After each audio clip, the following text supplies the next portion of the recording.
Assalamualaikum warahmatullahi wabarakatuh. Hai teman-teman, perkenalkan nama saya Kernes Renwati Dianastiti dari kelas 3G Bank dan Lembaga Keuangan. Di sini saya akan membahas materi mengenai materi pertama, ruang lingkup lembaga keuangan. Lembaga keuangan merupakan badan usaha atau institusi di bidang jasa keuangan yang bergerak dengan cara memberikan fasilitas jasa layanan keuangan, menghimpun dana dari masyarakat, dan menyalurkan kembali untuk pendanaan ke berbagai kegiatan keuangan yang mempengaruhi jalannya perekonomian. Jenis-jenis lembaga keuangan ada dua. Yang pertama, lembaga keuangan bank, yaitu berdasarkan peraturan perundangan dapat menghimpun dana dari masyarakat dalam bentuk simpanan dan menyalurkan kepada masyarakat dalam bentuk pembiayaan atau kredit atau bentuk lainnya, serta memberikan jasa dalam lalu lintas pembayaran. Yang kedua, lembaga keuangan non-bank adalah lembaga keuangan yang melakukan proses penghimpunan dana dengan cara mengeluarkan surat-surat berharga. Selain itu, lembaga non-bank juga memberikan berbagai jasa keuangan dan menarik dana dari masyarakat secara deposito atau tidak langsung. Beberapa contoh lembaga keuangan yang bukan bank antara lain adalah perusahaan leasing, perusahaan asuransi, perusahaan modal ventura, perusahaan dana pensiun, bursa efek, pegadaian, reksadana, dan lain-lain. Kemudian ada fungsinya. Yang pertama, memberikan jaminan keamanan penyimpanan uang. Yang kedua, melancarkan pertukaran produk yang menggunakan kredit dan uang tunai. Yang ketiga, sebagai alat transaksi untuk segala kegiatan. Dan juga ada peranannya. Lembaga keuangan turut berperan dalam membantu penyaluran dana dari sektor rumah tangga kepada peminjam secara tidak terbatas dan tanpa dikenal oleh pemilik dana. Biaya transaksi dan biaya informasi sendiri lebih rendah dibandingkan jika peminjam harus mencari serta melakukan transaksi secara langsung. Kemudian di sini ada manfaatnya. Yang pertama, memudahkan transaksi dengan menjadi lintas pembayaran. Yang kedua, mengalihkan aset untuk memperoleh keuntungan. Yang ketiga, relokasi pendapatan untuk digunakan di masa depan. Kemudian ada kelebihan. Yang pertama, mereka memfasilitasi aliran dana antara pihak yang memiliki kelebihan dana dan pihak yang membutuhkan dana, mendukung pertumbuhan ekonomi. Yang kedua, lembaga keuangan membantu dalam penyebaran risiko melalui portofolio investasi yang beragam. Kemudian ada juga kekurangannya. Yang pertama, lembaga keuangan dapat menjadi sumber krisis ekonomi jika tidak diatur dengan baik, seperti yang terjadi pada krisis keuangan global tahun 2008. Yang kedua, pelayanan keuangan mungkin tidak merata, meninggalkan sebagian masyarakat tanpa akses yang memadai. Jadi kesimpulannya, ruang lingkup lembaga keuangan mencangkup berbagai aktivitas seperti penghimpunan dana, penyediaan kredit, dan penyelenggaraan layanan keuangan. Lembaga keuangan dapat melibatkan bank, perusahaan asuransi, pasar modal, dan lembaga keuangan non-bank lainnya. Materi kedua, perkembangan dan jenis bank. Menurut Undang-Undang Perbankan Nomor 10 Tahun 1998 adalah badan usaha yang menghimpun dana dari masyarakat dalam bentuk simpanan dan menyalurkan kepada masyarakat dalam bentuk kredit atau bentuk-bentuk lainnya dalam rangka meningkatkan taraf hidup rakyat banyak. Jenis-jenis bank yang pertama dilihat dari fungsinya. A. Bank umum atau komersial bank adalah bank yang melaksanakan kegiatan usaha secara konvensional dan prinsip syariah yang dalam kegiatan yang memberikan jasa dalam lalu lintas pembayaran. Kemudian B. Bank Perkreditan Rakyat atau biasa disebut dengan BPR adalah bank yang melaksanakan kegiatan usaha secara konvensional atau berdasarkan prinsip syariah yang dalam kegiatannya tidak memberikan jasa dalam lalu lintas pembayaran. Yang kedua dilihat dari segi kepemilikannya. A. Bank milik pemerintah atau Bank BNI, Bank BRI, Bank BTN, Bank Mandiri. Selain itu juga terdapat bank masing-masing provinsi, yaitu BPD DKI Jakarta, BPD Jawa Barat, BPD Jawa Tengah, BPD Jawa Timur, BPD Sumatera, dan lainnya. B. Bank milik swasta nasional. Bank yang dimiliki oleh swasta nasional, akte pendiriannya pun didirikan oleh swasta nasional dan pembagian keuntungannya pun untuk swasta. Misalnya adalah Bank Sinarmas, Bank Mega, dan lain-lain. C. Bank milik koperasi. Kepemilikan saham-sahamnya dimiliki oleh perusahaan yang berbadan umum koperasi. Contoh, Bank Umum Koperasi Indonesia. D. Bank milik asing merupakan cabang dari bank yang berada di luar negeri, misalnya Citibank, Standard Chartered Bank, dan lain-lain. E. Bank milik campuran. Kepemilikan saham bank campuran dimiliki pihak asing dan pihak swasta nasional, misalnya OCBC, NISP, Cimniaga, dan lain-lain. Yang ketiga dilihat dari segi status. A. Bank devisa. Bank yang melaksanakan transaksi ke luar negeri atau yang berhubungan dengan mata uang asing secara keseluruhan, misalnya transfer ke luar negeri, LC, deal, dan lain-lain. B. Bank non-devisa, bank yang belum mendapatkan izin untuk melaksanakan transaksi berbagai bank devisa. Sebagai bank non-devisa, transaksi yang dilakukan masih dalam batas negara. Yang keempat, dilihat dari segi menentukan harga. A. Bank konvensional menetapkan bunga sebagai harga, baik untuk simpanan maupun produk pinjaman untuk jasa-jasa bank lainnya. Bank menggunakan biaya dalam nominal atau persentase tertentu. B. Bank syariah dalam kegiatan menghimpun dana dari masyarakat maupun dalam penyaluran dana kepada masyarakat. Bank syariah menetapkan harga produk dan ditawarkan berdasarkan prinsip jual beli dan bagi hasil. Kemudian ada fungsi A. Agent of trust. Dasar utama kegiatan perbankan adalah kepercayaan, dibalik dalam hal penghimpunan dana maupun penyaluran dana. B. Agent of development. Kegiatan bank berupa penghimpunan dan penyaluran dana sangat diperlukan bagi lancarnya kegiatan perekonomian di sektor real. C. Agent of service. Bank juga memberikan penawaran jasa perbankan yang lain kepada masyarakat. Di sini juga ada peran bank sangat penting dalam perekonomian. Mereka menyediakan layanan keuangan, memfasilitasi transaksi, memberikan pinjaman, dan mendukung pertumbuhan ekonomi melalui investasi. Bank juga memainkan peran dalam menciptakan uang melalui kegiatan pemberian kredit. Ada juga manfaatnya. Yang pertama, sebagai model investasi, yang berarti transaksi derivatif dapat dijadikan sebagai salah satu model berinvestasi, walaupun pada umumnya merupakan jenis investasi jangka pendek. Yang kedua, sebagai cara lindung nilai, yang berarti transaksi derivatif dapat berfungsi sebagai salah satu cara untuk menghilangkan resiko dan jalan lindung nilai, atau disebut juga sebagai risk management. Kelebihan bank melibatkan kemampuan menyediakan layanan keuangan yang beragam seperti simpanan, pinjaman, dan investasi. Mereka juga memberikan keamanan dan likuiditas, namun kekurangan melibatkan resiko kebangkrutan, biaya layanan, dan terkadang ketidaksetaraan dalam akses ke layanan keuangan. Jadi kesimpulannya, secara umum bank berperan penting dalam memfasilitasi kegiatan keuangan, menyediakan layanan perbankan, dan mendukung pertumbuhan ekonomi. Namun, penting untuk mempertimbangkan aspek regulasi, transparansi, dan dampak sosial dalam mengevaluasi peran dan kinerja bank. Ketiga, kesehatan dan rahasia bank.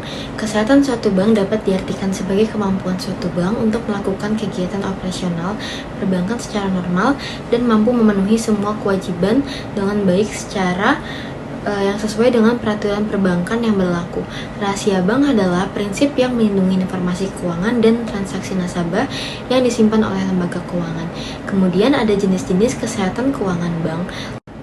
Leverage ratio menunjukkan sejauh mana menggunakan utang dalam portofolio investasinya. Liquid ratio mengukur kemampuan bank untuk memenuhi kewajiban finansialnya dalam jangka pendek. Kemudian rahasia bank, privasi nasabah. Bank memiliki kewajiban hukum untuk menjaga kerahasiaan informasi keuangan nasabah dan transaksi mereka. Keamanan informasi, perlindungan data nasabah dari akses yang tidak sah atau penyalahgunaan. Dan peranan kesehatan bank yaitu evaluasi risiko keuangan, ketahanan terhadap krisis keuangan, pemantauan kinerja. Fungsi dan peranan rahasia bank yaitu privasi dan keamanan nasabah, pencegahan pencurian uang, keamanan sistem keuangan. Ada juga manfaatnya, bank yang sehat memiliki akses lebih baik ke modal daya asing di pasar dan kemampuan untuk mengelola resiko dengan lebih efektif. Kesehatan bank menciptakan stabilitas, mencegah gangguan operasional, dan memenuhi persyaratan regulasi dengan baik. Rahasia bank untuk melindungi kepentingan nasabah juga merupakan salah satu unsur yang harus dimiliki oleh setiap bank sebagai lembaga kepercayaan dalam mengelola dana masyarakat. Meskipun demikian, tidak seluruh aspek yang ditetapkan bank merupakan hal yang dirahasiakan. Kelebihan dan kekurangan. Kelebihan kesehatan bank adalah kepercayaan pelanggan. Bank yang kuat secara finansial memberikan kepercayaan kepada pelanggan, nasabah, dan pemangku kepentingan lainnya. Kekurangannya adalah ketergantungan pada ekonomi. Bank yang kuat finansialnya dapat menjadi sangat tergantung kepada keadaan ekonomi, sehingga rentan terhadap fluktuasi ekonomi. Kelebihan rahasia bank yaitu privasi dan keamanan nasabah. Menjaga rahasia bank melindungi privasi nasabah dan mencegah penyalahgunaan informasi pribadi. Kemudian kekurangannya ada resiko keamanan informasi. Menjaga rahasia bank dapat melibatkan resiko keamanan informasi, terutama dalam era di mana serangan siber semakin canggih. Kemudian, jadi kesimpulannya adalah Kesehatan suatu bank merupakan kepentingan semua pihak yang terkait, baik pemilik dan pengelola bank, masyarakat. Penggunaan jasa bank maupun Bank Indonesia sebagai pembina dan pengawas-pengawas bank sebagai perpanjangan tangan dari pihak pemerintah. Rahasia bank adalah unsur kritis dalam menjaga privasi dan keamanan informasi nasabah di sektor keuangan. Materi 4, kegiatan mengalokasi dana. Kegiatan pengalokasian dana adalah kegiatan penyaluran kembali dana yang dihimpun dari masyarakat kepada masyarakat yang membutuhkan. Pengalokasian dana diwujudkan dalam bentuk pinjaman, kredit. Kredit adalah penyediaan uang atau tagihan yang dapat dipersamakan dengan itu berdasarkan persetujuan atau kesepakatan pinjam-meminjam antar bank dengan pihak lain yang mewajibkan pihak peminjam melunasi utangnya setelah jangka waktu yang telah diberikan dan juga bunga. Kemudian ada jenisnya. Yang pertama, jenis kredit dilihat dari segi tujuan penggunaan. Ada kredit konsumtif, kredit produktif, dan kredit perdagangan. Yang kedua, jenis kredit dilihat dari segi kegunaannya adalah ada kredit investasi dan juga kredit modal. Yang ketiga, jenis kredit dilihat dari jangka waktu adalah kredit jangka pendek, jangka menengah, dan jangka panjang. Yang keempat, jenis kredit menurut cara pemakaian ada kredit rekening koran bebas, kredit rekening koran terbatas, dan kredit rekening allotment revolving credit. Jenis kredit menurut jaminannya ada unsecured loans, yaitu kredit yang diberikan tanpa jaminan. Di sini ada fungsi kredit antara lain adalah untuk meningkatkan peredaran uang, meningkatkan daya guna barang, serta untuk meningkatkan peredaran dan lalu lintas uang. Peran kredit juga memiliki dalam menunjang kegiatan usaha di balik usaha kecil, menengah maupun besar, serta dalam sektor pertanian, industri, dan profesi. Melalui kredit, masyarakat dapat memperoleh pembiayaan untuk keperluan investasi maupun konsumsi yang pada akhirnya turut mendukung pertumbuhan ekonomi. Manfaatnya yang A, kredit dapat digunakan sebagai alat untuk mendorong pertumbuhan ekonomi. B, kredit bank dapat digunakan sebagai alat pengendali moneter. C, kredit bank dapat menciptakan lapangan kerja dan meningkatkan pendapatan masyarakat. Kemudian ada kelebihannya. Yang pertama, meningkatkan daya guna uang. Kredit memungkinkan masyarakat untuk membeli daya beli lebih tinggi sehingga uang dapat digunakan secara lebih efisien. Yang kedua, meningkatkan daya guna barang. Kredit memungkinkan pembiayaan barang yang lebih mahal sehingga memungkinkan peningkatan produksi dan kualitas barang. Ada juga kekurangannya. Yang pertama, beban pengembalian. Kredit memiliki jangka waktu pengembalian yang berbeda, mulai dari jangka pendek hingga jangka panjang.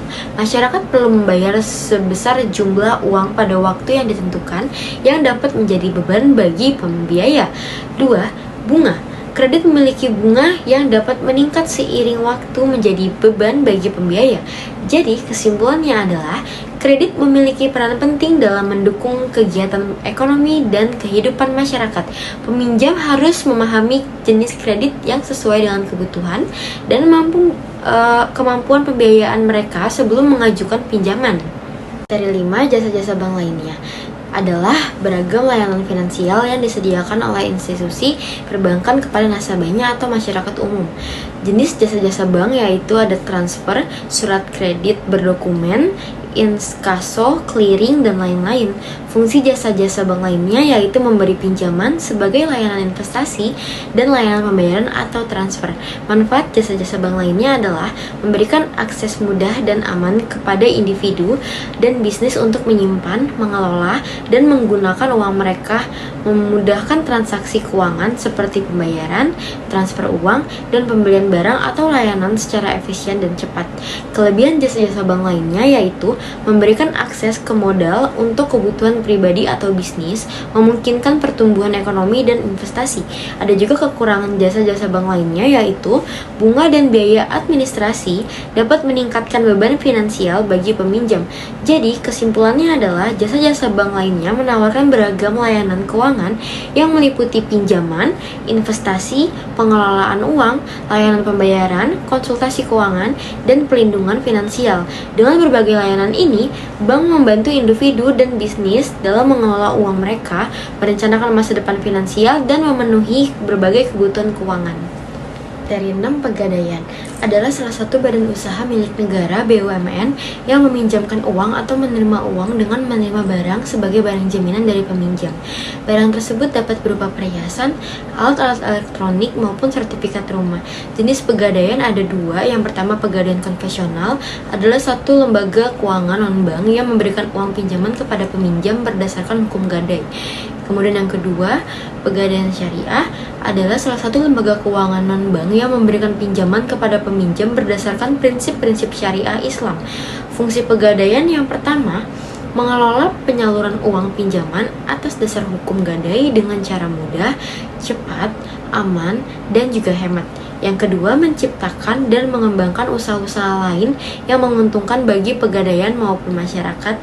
Kemudian yang ketiga, mengelola keuangan, perlengkapan, kepegawaian, pendidikan, dan pelatihan. Di sini juga ada manfaat pegadaian, antara lain tersedianya dana dengan prosedur yang lebih sederhana dalam waktu yang lebih cepat dibandingkan dengan pembiayaan atau kredit perbankan. Jangka waktu yang relatif cepat dalam penerimaan uang pinjaman dikarenakan prosedurnya yang tidak rumit, yaitu pada hari itu juga. Ketentuan yang berlaku relatif sederhana sehingga mempermudah nasabah untuk menyanggupinya. Pihak pegadaian juga tidak mempermasalahkan uang tersebut digunakan untuk apa, jadi dengan kehendak nasabahnya saja. Kemudian ada juga kekurangannya. Sewa modal pegadaian relatif lebih tinggi dari tingkat suku bunga perbankan. Harus ada jaminan berupa barang bergerak yang memiliki nilai. Barang bergerak yang digadaikan harus diserahkan ke pegadaian, sehingga barang tersebut tidak dapat dimanfaatkan selama digadaikan. Kesimpulannya adalah, pegadaian adalah satu-satunya lembaga keuangan selain bank yang memberikan kredit kepada masyarakat dengan cara hukum gadai. Hukum gadai pada usaha ini adalah kewajiban nasabah atau calon peminjam untuk menyerahkan harta sebagai agunan kepada kantor pegadaian, disertai dengan pemberian hak kepada pegadaian untuk melakukan penjualan atau lelang dalam kondisi yang sudah disepakati. Pada dasarnya, barang jaminan sangat dibutuhkan dalam pegadaian untuk melindungi uang yang disalurkan lewat kredit. Maka barang jaminan yang akan menjadi antisipasi terjadinya resiko. Dari 7, sewa guna usaha atau leasing adalah bentuk metode pembiayaan yang dilakukan melalui perolehan aset atau modal yang bisa digunakan oleh perusahaan maupun individu. Pembiayaan leasing umumnya menggunakan periode waktu tertentu dan metode pembayaran bertahap alias cicilan. Jenis leasing yaitu yang pertama, capital lease atau sewa modal, sales type lease, sewa jenis penjualan, cross border lease, sewa lintas batas, leverage lease, sewa berdaya ungkit, dan terakhir operating lease atau sewa operasional. Fungsi leasing yaitu menyediakan pembiayaan produk dengan jangka menengah. Bedanya, bank konvensional akan memberikan pinjaman dalam bentuk uang, sedangkan leasing memberikan pinjaman dalam bentuk barang yang selanjutnya barang tersebut harus dicicil atau diangsur. Kemudian di sini ada manfaat leasing, yaitu tidak diperlukan jaminan di awal, fleksibilitas, menghemat modal, dan proses cepat. Kelebihan leasing yaitu leasing memungkinkan perusahaan atau individu mendapatkan aset atau barang modal tanpa harus membayar secara penuh di muka. Ini membantu dalam mengelola arus kas dan meningkatkan likuiditas. Kekurangan leasing yaitu secara keseluruhan pembayaran leasing dalam jangka panjang bisa lebih mahal daripada membeli aset secara langsung. Jadi, kesimpulannya adalah leasing adalah alternatif pembiayaan yang memungkinkan akses aset tanpa pembayaran penuh di muka, memberikan fleksibilitas dalam pengelolaan arus kas, namun bisa lebih mahal dalam jangka panjang. Sementara memberikan manfaat pajak dan pemeliharaan, leasing juga membawa keterbatasan kepemilikan, kewajiban kontrak, dan biaya nilai tersisa. Keputusan untuk menggunakan leasing harus dipertimbangkan berdasarkan kebutuhan finansial dan strategi jangka panjang dari perspektif keuangan perusahaan atau individu. Materi 8, kartu kredit. Kartu kredit adalah alat pembayaran secara non-tunai dengan menggunakan kartu yang diterbitkan oleh bank. Jenisnya yang A, Chart card, pembayaran dilakukan sekaligus pada jangka waktu tertentu setelah kartu digunakan. B, kartu debit, pelunasan dilakukan dengan mendebit rekening bank pemilik kartu pada saat kartu digunakan. C, cash card, Kartu digunakan untuk menarik uang tunai dari bank melalui teller atau ATM. Fungsinya sebagai alat pembayaran cashless, kartu kredit juga bisa digunakan untuk menarik uang tunai di ATM.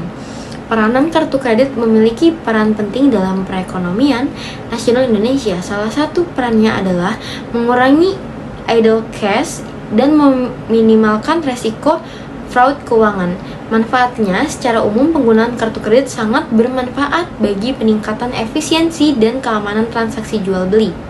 Kelebihannya yang pertama, tidak perlu membawa uang tunai. Pengguna kartu plastik tidak perlu membawa uang tunai sehingga resiko kehilangan uang dapat berkurang.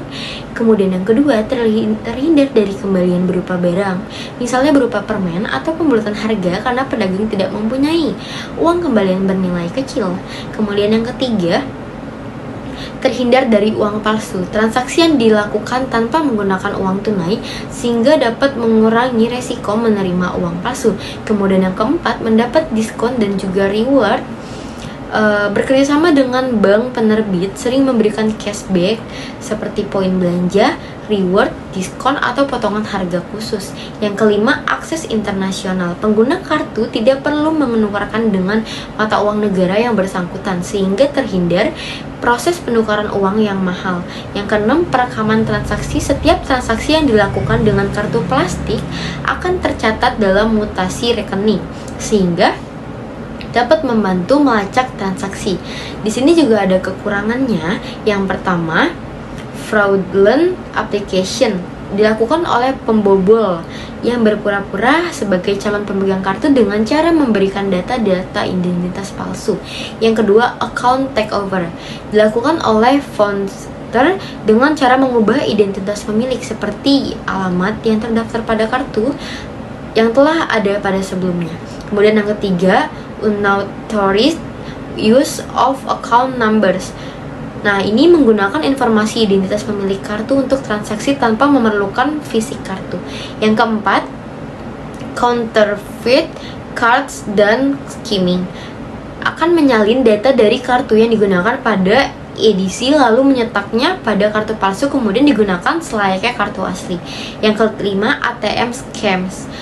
Ini adalah akan memasang alat sejenis perekam atau kamera pada mesin ATM yang dapat merekam nomor PIN pada kartu.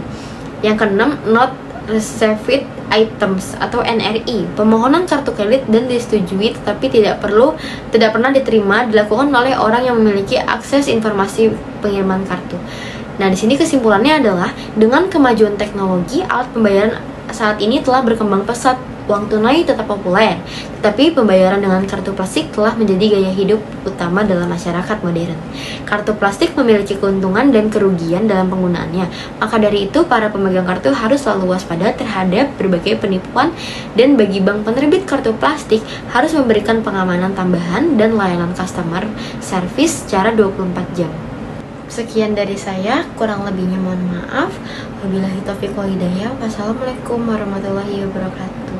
Terima kasih.